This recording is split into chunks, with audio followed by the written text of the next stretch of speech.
Well, we're kicking off week 6 of RedZone to EndZone a little differently. Brandon was unable to join us this week, so I'm joined by a special guest. Hey, my name's Griffin Parkrose. I'm glad to be here, Janae. It was a pleasure. And you're watching RedZone to EndZone. I'm Janae Muchmore. And I'm Griffin Parkrose.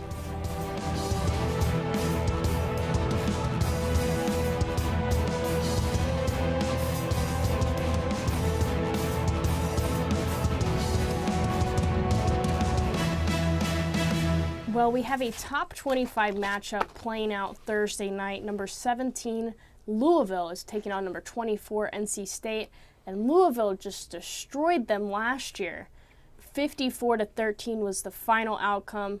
But I don't think this is the same NC State team we saw last year. No, and this also isn't the same Louisville team that you saw last year. Louisville lost a lot of players to the NFL and a lot of players to just being seniors. It'll be interesting to see with new leadership, still have Lamar Jackson, so you're always a pretty good team with Lamar Jackson, and also with all of the NCAA sanctions coming down on the university as a whole, how this game plays out. What are some of the strengths Louisville has? So for Louisville, as I mentioned, Lamar Jackson, not much really needs to be said about him. Last year, he had 4 touchdowns in the first half alone against NC State. He's also the reigning Heisman winner for a reason. And while in recent history, a lot of Heisman winners who have come back to school have had slightly less successful or just mediocre returning seasons, Lamar Jackson seemed to not only improve, he seemed to really excel in new roles as both a leader and a passer instead of just a running quarterback. Their total offense is currently ranked 4th in all of college football with 575 yards per game. They're just an extremely impressive unit. Their defense is also really stout. They have an amazing front 4. Really just their entire front 7 as a group has played really well so far this year, as it has in history. They held up okay against Clemson, who is another high-powered offense with an amazing defense. But it'll be interesting to see against this NC State team how they end up playing. Well, NC State, their quarterback, Ryan Finley, it's been 192 pass attempts since he's thrown an interception. That's pretty impressive. Yeah, for sure. But they also have Bradley Chubb, who leads the conference with 12 tackles for loss. So he's going to be charging for Lamar Jackson, and Lamar Jackson better have that offensive line alert, or he could find himself in a bit of trouble. Yeah, which has definitely been a key weakness for Louisville this year. NC State also is not without its weaknesses. Their secondary has allowed 284 yards per game, and Jackson is averaging just over 325 yards. So it'll be a very key matchup to see how those Louisville receivers respond to that NC State secondary that's been a little shaky at points this year.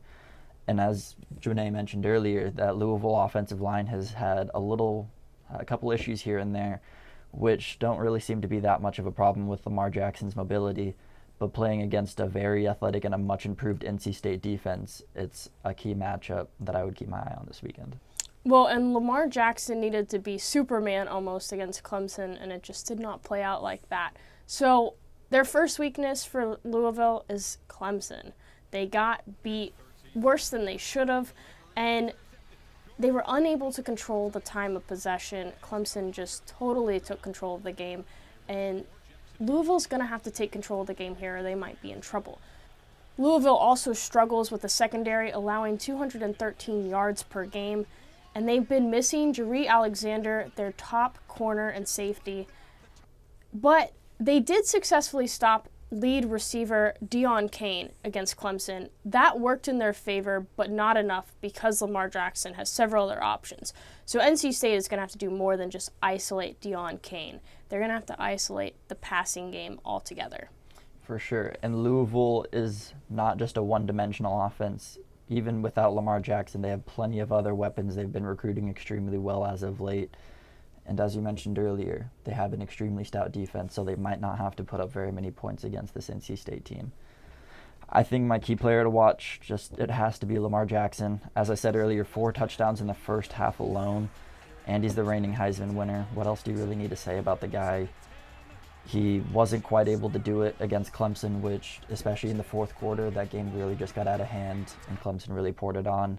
A lot of those touchdowns were just simple mistakes that I'm sure the Louisville coaching staff will address and fix and won't happen as much in the future. There might still be a couple mistakes here and there. They're definitely not a team that doesn't have any turnovers. But I think as long as you have Lamar Jackson on your team, you have a chance to win any football game. And do you think he'll be the second player to go ahead and get a Heisman consecutively? That's tough to say. He'd need another standout performance or two against top quality opponents, which in the ACC this year is looking a little harder. It looked as though Florida State might be that second team that he could really have an amazing game against, but sadly Florida State's been a little down this year. That they have. My NC State key player to watch is defensive back Sean Boone. He has 20 total tackles, 2 for sacks, with 2 interceptions and a fumble recovery. He's going to have to continue to create those turnovers against Louisville if NC State wants to get a little bit of edge going into this game. But Griffin, who are you liking? So far this week, I think I really like Louisville. I just think their offense has too high-powered. I think with Lamar Jackson, he's just too much. He's too fast, too athletic for this NC State defense, who isn't exactly known for their athleticism. I think Louisville's going to pull it out. I think I'm going to contradict you here. I've really liked watching NC State this season, and I don't think that's going to change. I think Louisville's going to be a little shocked by what NC State has this year compared to last year, and I think that's going to give them a little bit of an advantage going into it. And they've played tough. I've liked the way they're playing tough. They are going to have to be faster, as you said, but I think they can do it. Thanks for watching RedZone to EndZone. I'm Janae Muchmore, joined by special guest Griffin Parkrose. And don't forget to follow us on Facebook and Twitter. The social links are below. And be sure to check out our other games this week on the right-hand side of your screen. Have a great night. Have a good night, guys.